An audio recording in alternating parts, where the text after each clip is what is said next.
자, 오늘은 아브라함의 믿음과 하나님의 은혜 두 번째 시간으로 믿음을 세우는 능력, 말씀 곧 예수 그리스도, 믿음을 세우는 능력, 말씀 곧 예수 그리스도라는 제목을 가지고 은혜의 말씀 선포하겠습니다.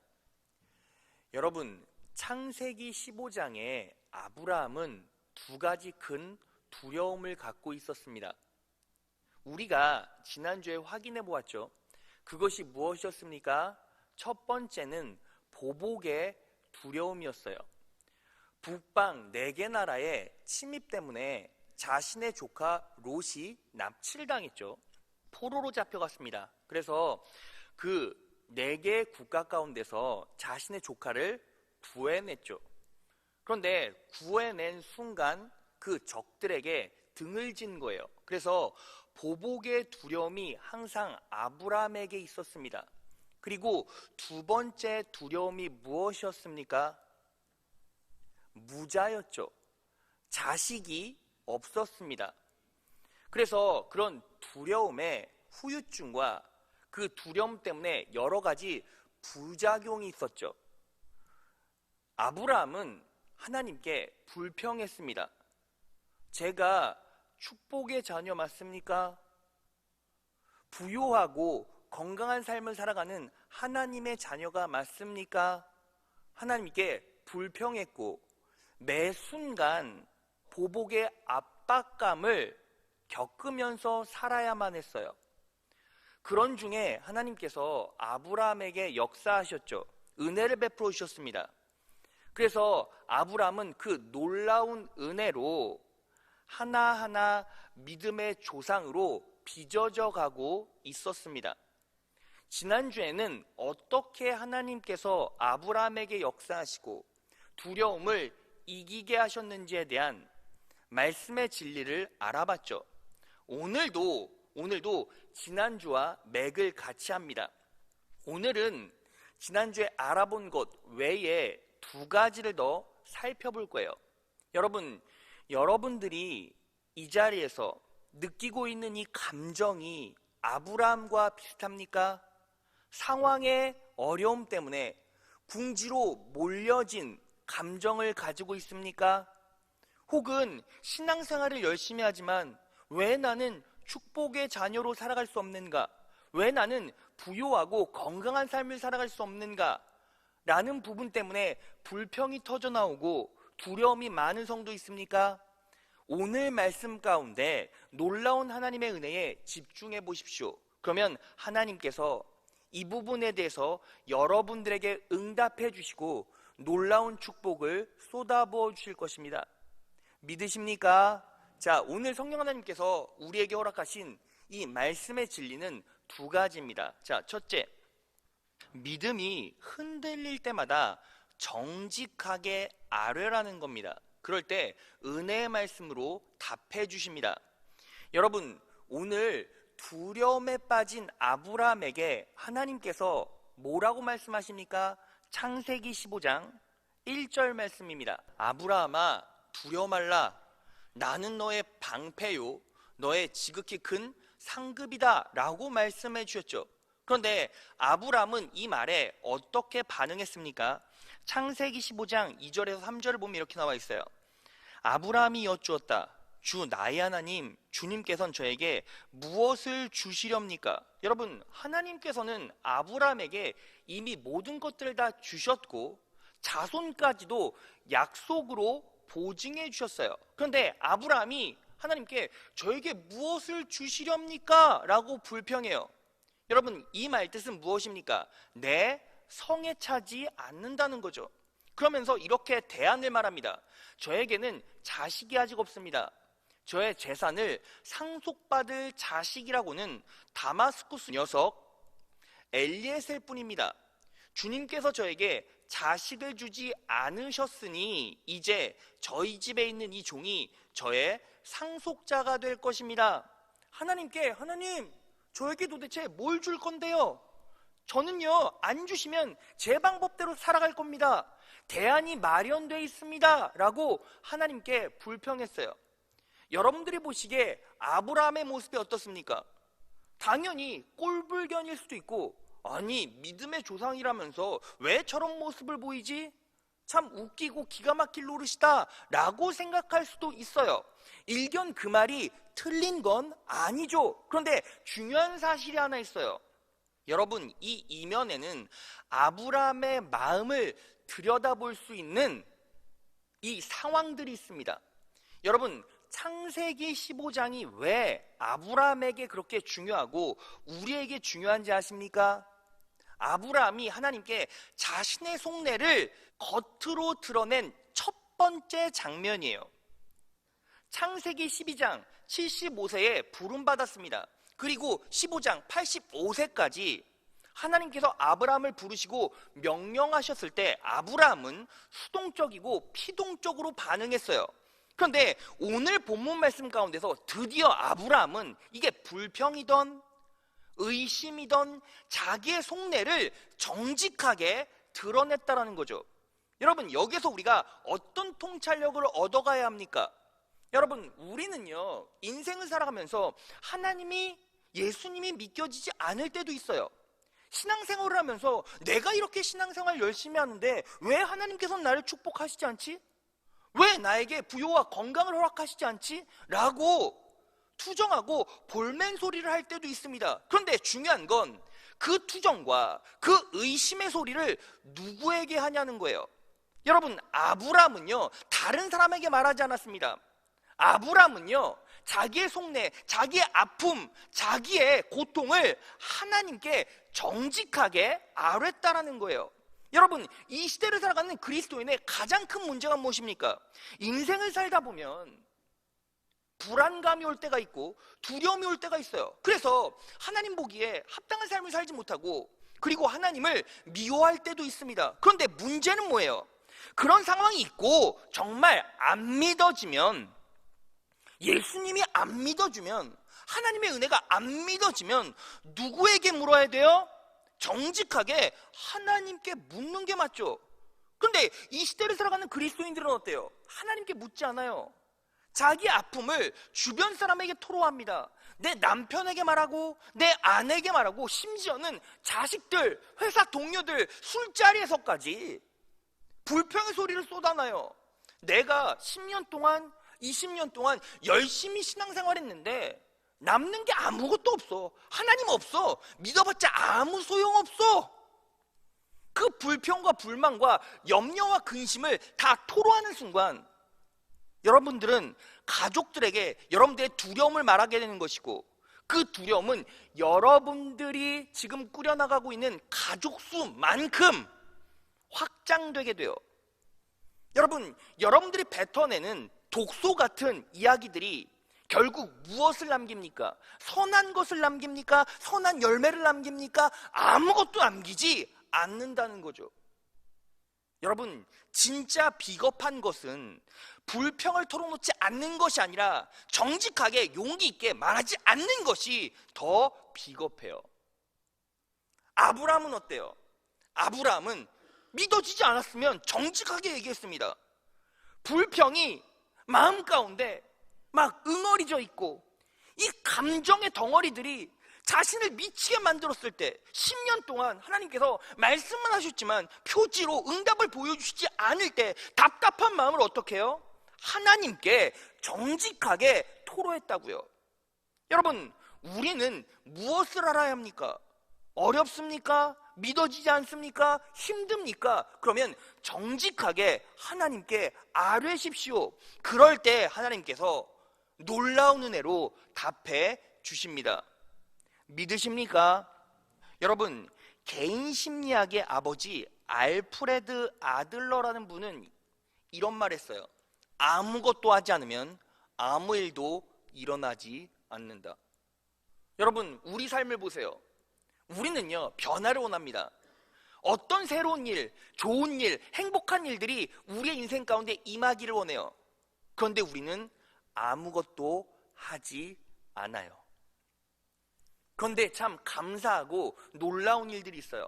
그럼에도 불구하고 예배를 통해서 은혜 받고 하나님께 절대적인 심정으로 아뢰는 성도들이 우리 교회는 참 많이 있습니다. 이렇게 힘들고 어려운 상황 가운데서도 수요 예배, 금요 생수회강 때 부르짖어 기도하는 성도들이 참 많이 있어요.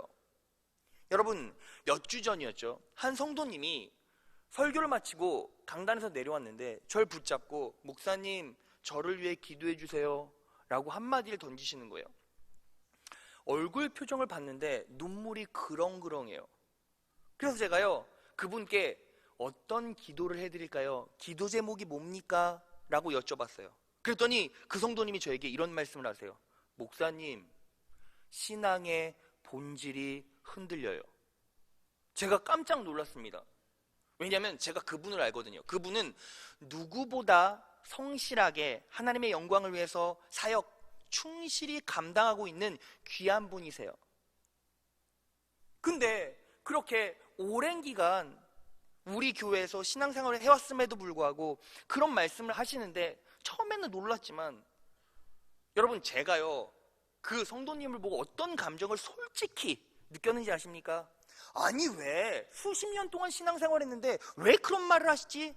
라는 생각은 단 1도 안 들고 그분이 너무 아름다워 보였어요. 왠지 아십니까? 정직하잖아요. 정직하잖아요. 여러분, 인생을 살면서 수십 년 신앙생활하고 내 신앙이 흔들릴 때마다 이렇게 정직하게 하나님께 아뢰는 분이 있다는 게 너무 감사한 거예요. 우리 교회는 그래서 능력 있는 성도가 넘쳐납니다. 축복받은 성도가 넘쳐납니다. 왠지 아십니까? 정직하게 아뢰는 성도들이 우리 공동체 안에는 아직도 많이 있기 때문입니다. 여러분들이 그 축복에 동참하고 싶으십니까? 그러면 어떻게 합니까? 정직하게 아뢰세요.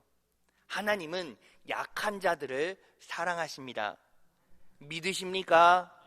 자, 이렇게 아브라함이 하나님께 볼멘 소리를 했을 때 하나님께서 어떻게 아브라함에게 응답하셨죠? 창세기 15장 5절에서 6절입니다. 그를 이끌고 밖으로 나가 가라사대 하늘을 우러러 무뼈를 셀 수 있나 보라. 또 그에게 이르시되 내 자손이 이와 같으리라. 아브라함이 여호와를 믿으니 여호와께서 이를 그의 의로 여기시고. 여러분, 우리가 항상 이 구절을 볼 때는 무엇에 자꾸 집중합니까? 무별 혹은 아브라함의 믿음에 집중해요. 그런데 이 구절에서 우리가 가장 주목해봐야 될 단어는 가라사대라는 단어예요. 이 가라사대는 히브리어로 아마르라고 하는데 이야기하다 말씀하다라는 뜻이에요. 하나님께서 아브라함에게 말씀하셨습니다. 어떻게 말씀하셨습니까? 여러분, 지금부터 상상의 나래를 펼쳐보시고 그림을 그려보세요.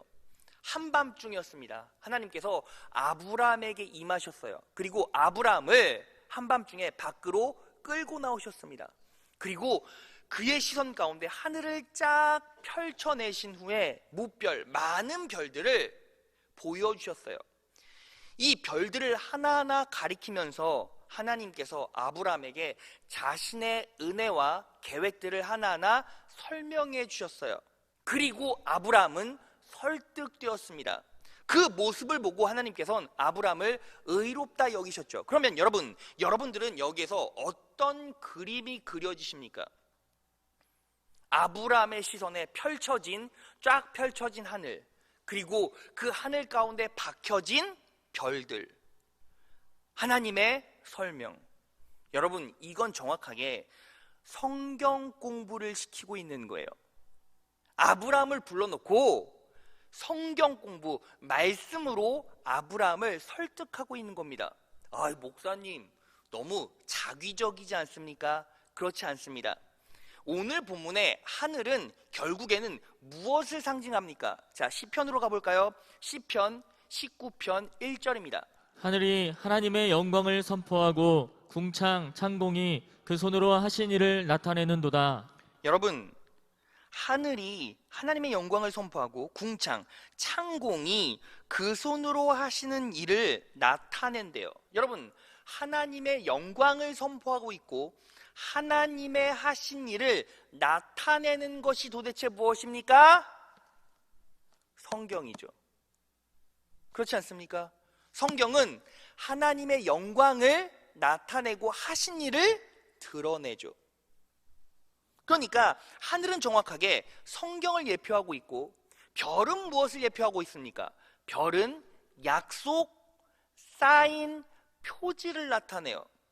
창세기 1장 14절을 보면 이렇게 나와 있죠. 하나님이 가라사대 하늘의 궁창에 광명이 있어 주야를 나뉘게 하라. 또 그 광명으로 하여 징조와 라고 나와 있죠. 이 광명은 빛을 발하는 물체를 말해요. 별, 달, 해 같은 것들을 말하죠. 그 광명으로 하여 징조가 나타난대요. 징조가 뭐예요?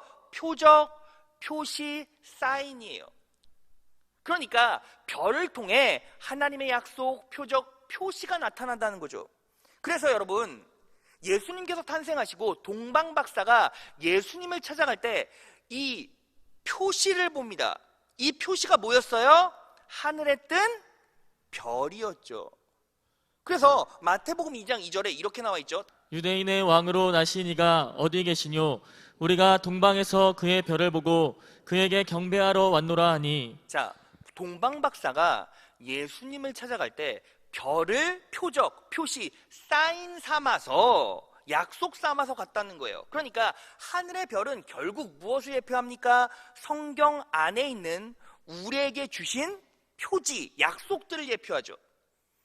여러분, 그래서 우리는 여기서 무엇을 얻어가야 합니까? 하나님께 부르짖어 물어야죠. 그리고 그 답을 어디에서 얻어야 합니까?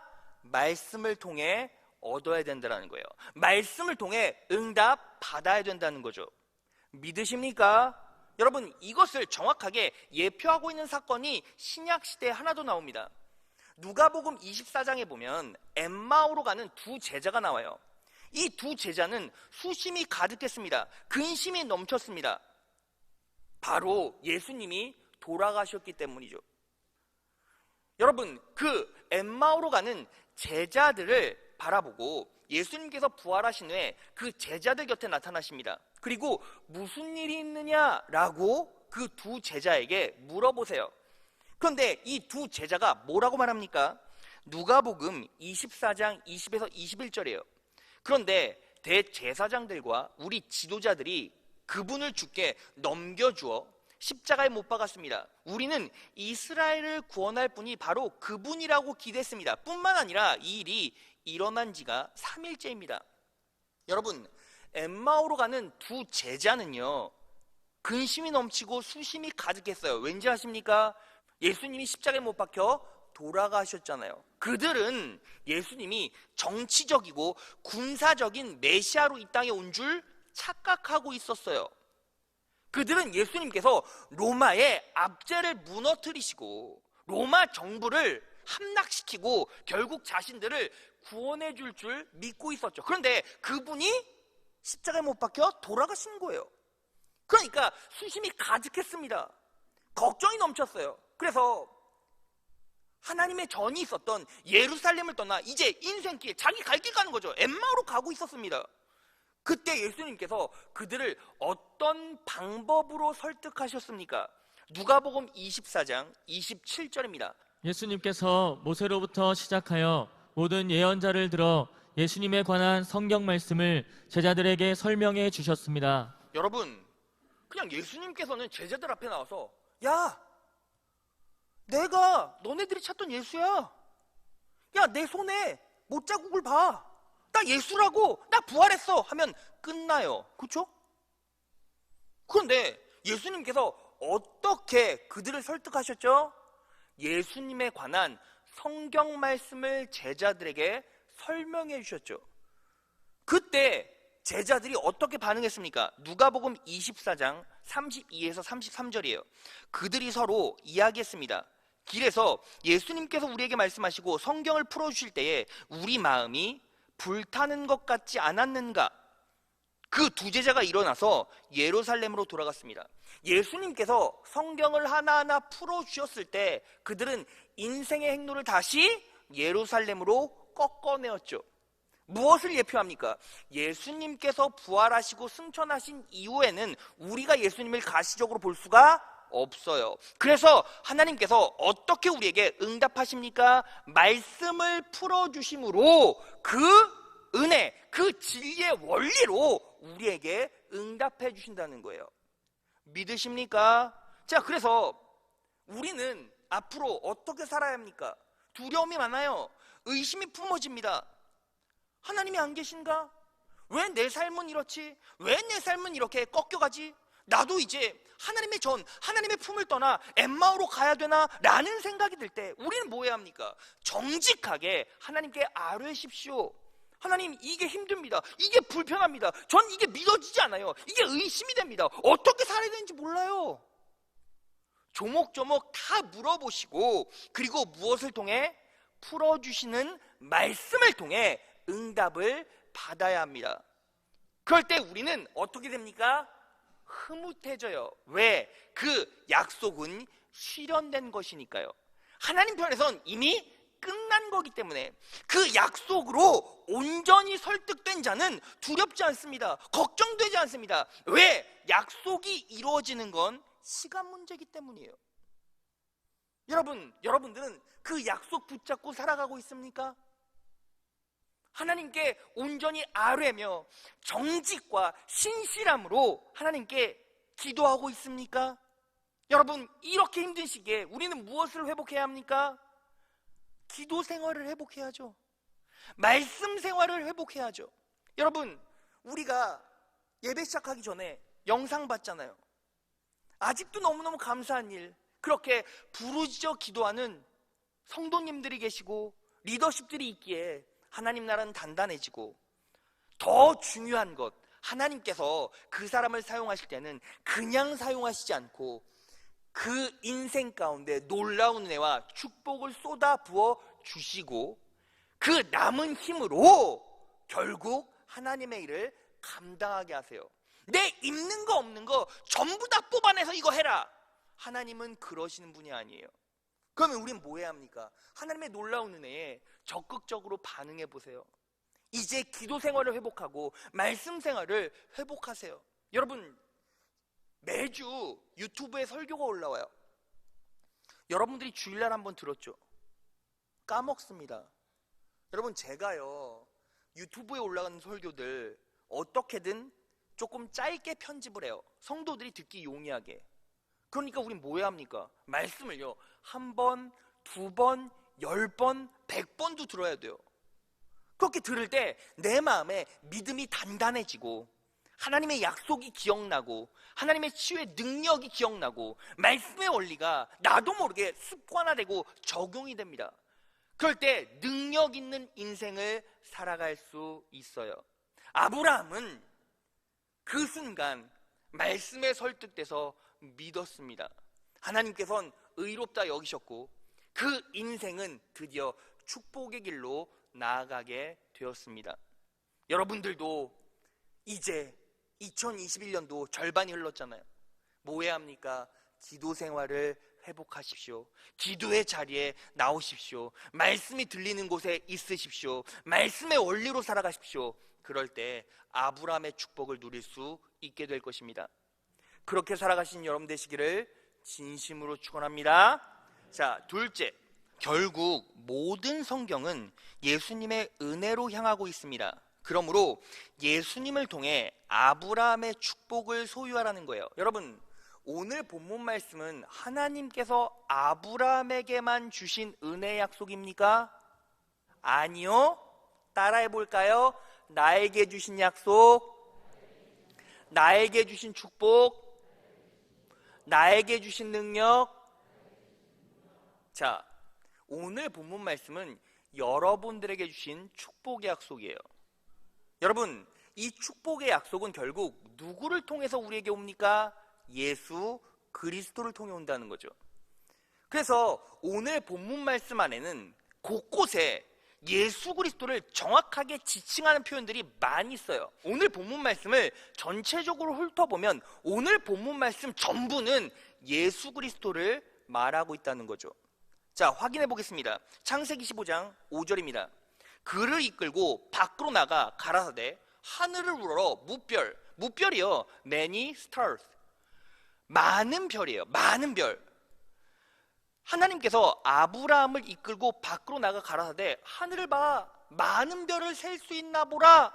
아브라함아, 밖에 나가서 이 많은 별들을 봐라. 셀 수 있나 봐. 또 그에게 이르시되 내 자손이 이와 같을 거야. 여러분 이상하지 않습니까? 아브라함아, 많은 별을 봐. 너의 자손들이 이와 같을 거야. 너의 자손들이 이와 같을 거야 라고 말해야 맞지 않습니까? 그런데 정확하게 단수로 대답하고 계세요. 내 자손이 이와 같을 거야. 여러분, 이 자손은 결국 예수 그리스도를 예표해요. 여러분, 별이 상징하는 건 무엇입니까? 별은 축복의 열매를 상징합니다. 그런데 이 축복의 열매는 자손들이 아니라 한 분, 자손 예수 그리스도로 완성된다는 거죠. 믿으십니까? 자, 그래서요, 바울이 이 부분을 정확하게 갈라디아서 3장에 이렇게 말합니다. 16절을 보면, 그런데 하나님께서 아브람과 그 후손에게 약속을 말씀하실 때 마치 여러 사람을 가리키는 것처럼 후손들에게 라고 말씀하시지 않고 단 한 사람을 가리키는 뜻으로 너희 후손에게 라고 말씀하셨습니다. 다 같이 읽겠습니다. 시작. 그 한 사람은 곧 그리스도이십니다. 그 한 사람이 누구예요? 예수 그리스도라는 거죠. 그럼 여러분 여기서 잘 생각해 보세요. 아브라함이 이 자손이 예수님이라는 걸 이해했을까요? 못했을까요? 했을까요? 못했을까요? 못했을 거예요. 왜? 이 말씀은 아브라함에게 주신 약속이 아니라 누구에게 주신 약속이에요? 나에게 주신 약속이라니까요. 그러면요 여러분, 이 아브라함의 축복의 정체가 무엇입니까? 예수님께서 어떻게 우리 삶에 역사하시죠? 자, 오늘 창세기 15장 1절에도 예수 그리스도를 상징하고 예표하는 모습이 그대로 나와 있어요. 자, 창세기 15장 1절. 두려워 말라. 나는 너의 방패요 너의 지극히 큰 상급이니라. 여러분, 여기서 큰 상급인이라 할 때 상급은 히브리어로 사카르라고 하는데 정확히 대가, 삭슬 말해요. 그러니까 하나님께서 나는 너의 큰 상급이야 라는 말씀은 무슨 뜻입니까? 나는 너 대신 대가를 치르는 존재야. 나는 너 대신 삭슬 치르는 존재야 라는 뜻이에요. 그런데 어떤 대가를 치르십니까? 두려워 말라. 나는 너의 방패요. 여러분, 방패는 어떤 역할을 합니까? 매를 대신 맞는 역할을 하죠. 칼을 대신 맞는 역할을 하죠. 창을 대신 맞는 역할을 하죠. 내가 너를 대신해서 대가를 치룬단다. 근데 그 대가는 뭐예요? 내가 너를 대신해서 창을 맞아, 칼을 맞아, 매를 맞아. 이 한 구절 안에 누가 그대로 녹아져 있습니까? 예수 그리스도가 녹아져 있죠. 그렇게 예수님께서 우리 때문에 피를 흘리시고 대가를 치르심으로써 우리는 무엇을 축복으로 소유하게 됩니까? 이사야 53장 5절에서 7절이에요. 그러나 그가 찔린 것은 우리의 허물 때문이고 그가 상처를 받은 것은 우리의 악함 때문이다. 그가 징계를 받음으로써 우리가 평화를 누리고 그가 매를 맞음으로써 우리의 병이 나았다. 우리는 모두 양처럼 길을 잃고 각기 제갈 길로 흩어졌으나 주님께서 우리 모두의 죄악을 그에게 지우셨다. 여러분, 예수님께서 우리 대신 십자가에 못 박혀 돌아가심으로 우리가 무엇을 누리고? 평화를 누리고, 그리고 그가 매를 맞음으로써 우리의 병이 나았다. 나을 것이다가 아니라 나았다. 예수의 이름으로 우리가 선포하면 우리의 병은 나았다. 믿으십니까? 여러분, 그래서 그리스도 안에서 우리는 평안을 누려요. 왜? 그분이 나의 상급이시니까. 내 인생의 모든 영역에서 그분이 이미 대가를 치러주셨어요. 그분이 나를 대신해서 무거운 짐, 아픈 고초를 다 당하셨어요. 그러면 우리 안에 남는 건 뭐밖에 없습니까? 평안밖에 없죠. 그리고 예수 그리스도의 이름으로 온전히 선포할 때, 믿음으로 선포할 때 우리의 병은 다 나아요. 치유가 임합니다. 회복이 임합니다. 믿으십니까? 그리고 그분이 우리의 죄를 대신하셨죠. 그분의 모습이 어땠습니까? 7절을 볼까요? 그는 굴욕을 당하고 고문을 당하였으나 아무 말도 하지 않았다. 마치 도살장으로 끌려가는 어린 양처럼, 마치 털 깎는 사람 앞에서 잠잠한 암양처럼 끌려가기만 할 뿐 아무 말도 하지 않았다. 예수님의 모습이 그와 같았다는 거죠. 예수님께서 여러분 때문에 피를 흘려주셨고, 여러분 대신 맞으셨고, 여러분들의 방패가 되셨습니다. 여러분들의 모든 질고들을 전부 다 대신 짊어지시고 대가를 치르셨어요. 그래서 이 땅에서 우리는 평안을 누리고 치유와 회복을 누리며 영원한 천국을 소유할 수 있게 되었습니다. 로마서 6장 23절입니다. 죄의 삭은 사망이요 하나님의 은사는 그리스도 예수 우리 주 안에 있는 영생이니라. 우리의 죄의 삭, 대가를 예수님이 대신 치르심으로 우리는 영생을 소유하게 되었습니다. 믿으십니까? 그래서 예수 안에서 우리는 놀라운 평안을 누리고, 예수 안에서 놀라운 회복을 누리고, 예수 안에서 영생을 누릴 수 있습니다. 믿으십니까?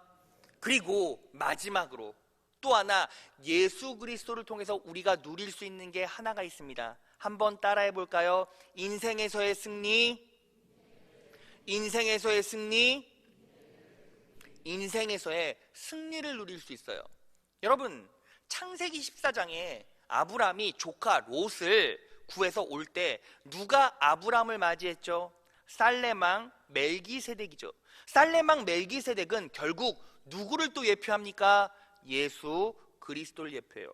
창세기 14장 18절로 가겠습니다. 살렘왕 멜기세덱이 떡과 포도주를 가지고 나왔으니 그는 지극히 높으신 하나님의 제사장이었더라.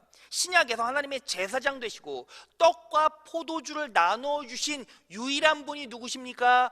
예수 그리스도시죠. 말씀으로 확인해 볼까요? 마가복음 14장 22에서 23절입니다. 음식을 먹을 때에 예수께서 떡을 들어 축복하시고 떼어 제자들에게 주시며 말씀하셨다. 받아 먹으라, 이것은 내 몸이다. 또 잔을 들어 하나님께 감사를 드리고 그 잔을 돌려가며 마시게 하신 뒤라고 나와 있죠. 예수님께서 제자들에게 떡과 포도주를 주셨어요. 결국 살렘왕 멜기세덱은 누구를 정확하게 예표하고 있습니까? 예수 그리스도를 예표합니다. 그런데 그 살렘왕 멜기세덱의 역할이 결국 무엇입니까? 창세기 14장 19에서 20절이에요. 그는 아브라함에게 복을 빌어주었다. 천지의 주제, 가장 높으신 하나님, 하나님, 아브라함에게 복을 내려주십시오. 아브라함에게 복을 내려주십시오. 하나님께 구하고 있죠. 20절. 아브람은 들으시오. 그대는 원수들을 그대의 손에 넘겨주신 가장 높으신 하나님을 찬양하시오. 아브람은 가지고 있는 모든 것에서 열의 하나를 멜기세덱에게 주었다. 여러분, 지금 멜기세덱은 뭐하고 있습니까? 하나님께서 부어주시는 축복을 아브라함에게 연결하는 중보자, 통로 역할을 하고 있죠. 그리고 위로는 하나님께 아브라함에게 축복해 주십시오.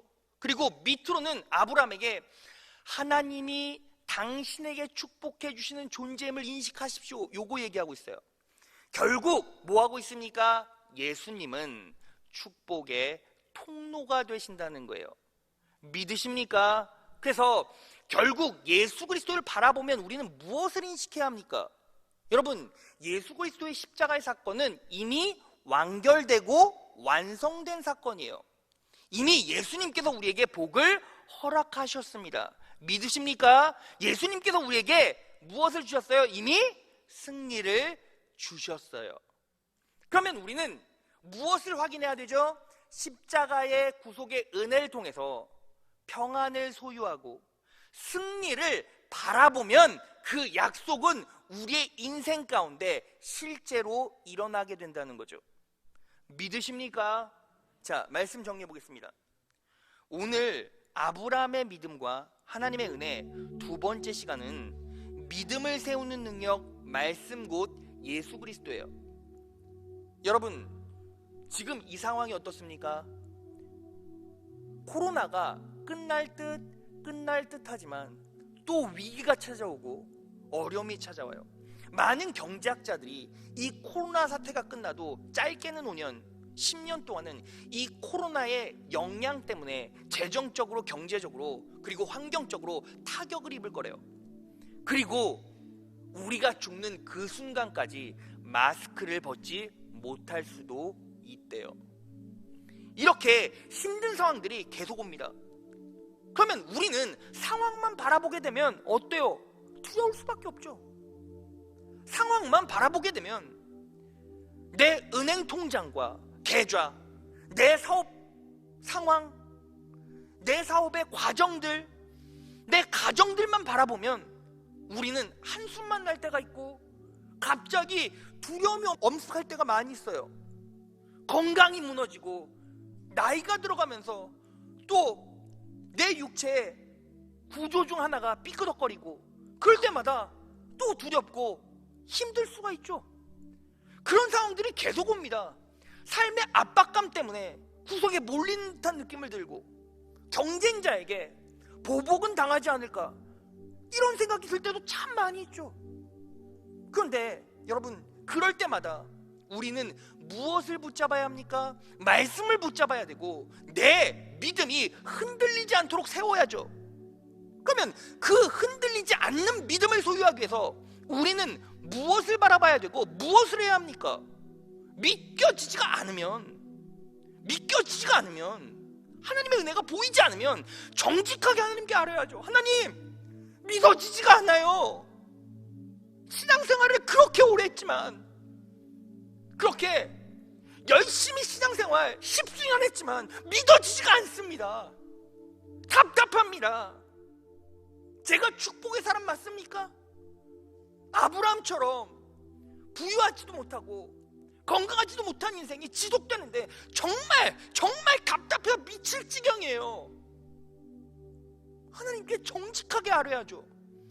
그리고 여러분들에게 주어진 어려운 상황을 바라보는 것이 아니라 하나님께서 여러분들의 영적 시선 가운데 밤하늘을 쫙 펼쳐주시고 별을 박아서 보여주실 때 성경 말씀을 펴놓고 여러분들에게 은혜의 말씀을 표지로 주셨을 때 우리는 뭐 해야 합니까? 믿음으로 소유하고 받아내야죠. 그렇게 내 영안이 열리고 하나님과 기도로 소통하고 말씀의 은혜를 공급받고 또 공급받고 또 공급받고 또 공급받을 때 결국 그 끝에는 여러분 뭐가 보이는지 아십니까? 다 이루어내신 예수 그리스도가 보이기 시작할 것입니다. 여러분들의 시선 가운데 환경의 상황이 아니라 물질의 어려움이 아니라 가정의 불화가 아니라 예수 그리스도의 십자가의 구속의 은혜가 보이기 시작할 때 우리는 비로소 평안하게 됩니다. 우리는 비로소 자유하게 됩니다. 우리는 비로소 이 약속이 끝난 것이 아니라 현실로 이루어져 가고 있고 그 약속의 주인공은 아브라함과 더불어 나라는 사실을 깨닫게 돼요. 여러분들 이렇게 힘들고 어려운 시기에 무엇을 지금까지 바라보고 있었습니까? 누구에게 내 아픔을 토로하고 있었습니까? 여러분, 오늘부터 가족들에게, 내 자녀들에게, 내 아내에게, 내 남편에게 내 스트레스와 염려를 전부 다 쏟아붓지 마십시오. 어떻게 됩니까? 그 스트레스와 염려는 가족 수만큼 배가 됩니다. 하나님께 온전히 아뢰시고 말씀의 진리를 접목하실 때 여러분들은 그 무거운 짐을 내려놓게 되고 그것으로 끝나는 것이 아니라 하나님의 놀라운 은혜로 내가 승리할 수 있음을 확신하게 됩니다. 여러분, 이제 기도 생활을 회복하십시오. 말씀을 들으십시오. 말씀의 진리 가운데 나를 가두십시오. 예수 그리스도를 바라보십시오. 예수 그리스도의 이미 이루신 일을 바라보시고 그분을 의지하십시오. 그러면 어느 순간 상황과 현실이 바뀌지 않는다 할지라도 영혼이 바뀐 나로 감사함으로 충만함으로 형통하는 인생을 살아가고 있을 것입니다. 오늘 이 말씀을 내 삶에 깊숙이 새겨 넣으셔서 아브라함과 같이 아브라함의 인생의 전환점이 창세기 15장 이 장면에서부터 시작되는 것처럼 우리의 인생, 여러분들의 인생도 오늘로부터 진정으로 변화되길 축원합니다.